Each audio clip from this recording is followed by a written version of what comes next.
All right, what's up, guys? May 28th, 2021, 11 a.m., give or take. What I want to talk about today was just pretty much how the Clippers are in big trouble. And I've talked to some people who disagree with me after game one.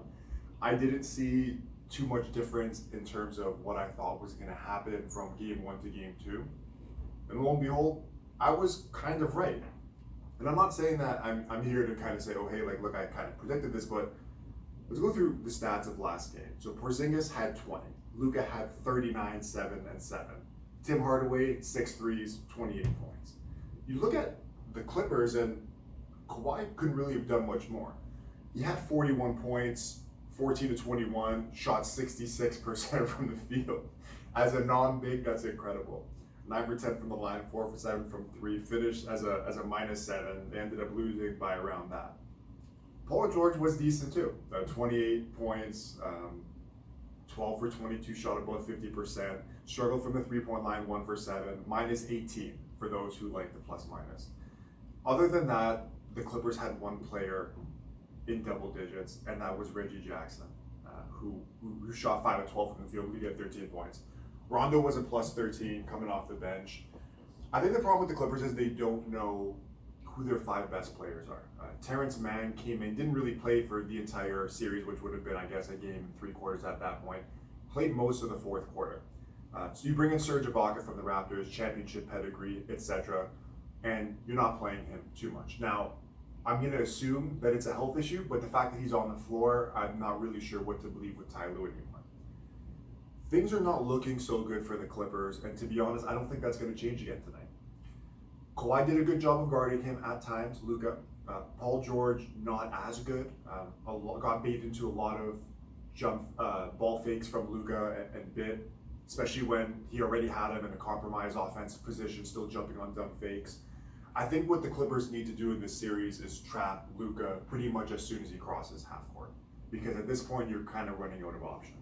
You need to send 2 guys at him, get the ball in his hands, and let other guys beat you. Because if Porzingis is going to beat you, Tim Hardaway is going to beat you, cool. They're not going to end up scoring 40 points each. And if you can do whatever you can to get the ball out of Luka's hands, like I said, once again, at this point, you have other options. Because whatever you've done, it has already been done. Marcus Morris came in, signed, they got him at the deadline last year from the Knicks, traded a first for him, and now they felt this obligation to re-sign him. He's been terrible. He's ran his mouth a lot and has done nothing on the defensive end. Had, I think, 8 points last game.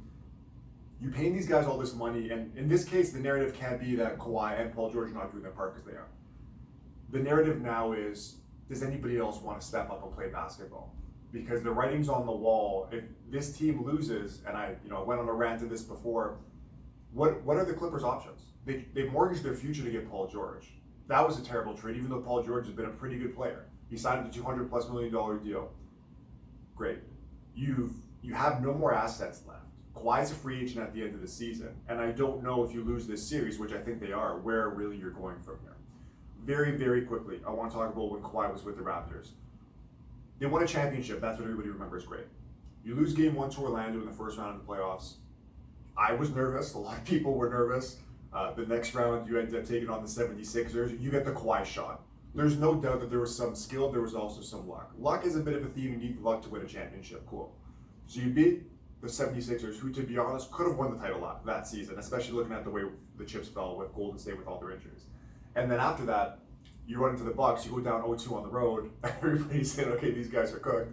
Come back, win the 2 games, end up winning the Bucks, beating them in 6, and you get to the finals, and then we know what happened there.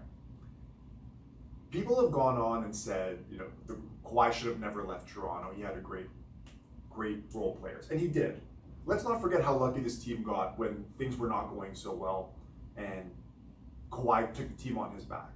Now, in a Eastern Conference, which was probably the lesser of the two in terms of skill level, when you compare the West and the East, they got lucky and the chips fell their way and they won a championship. Great.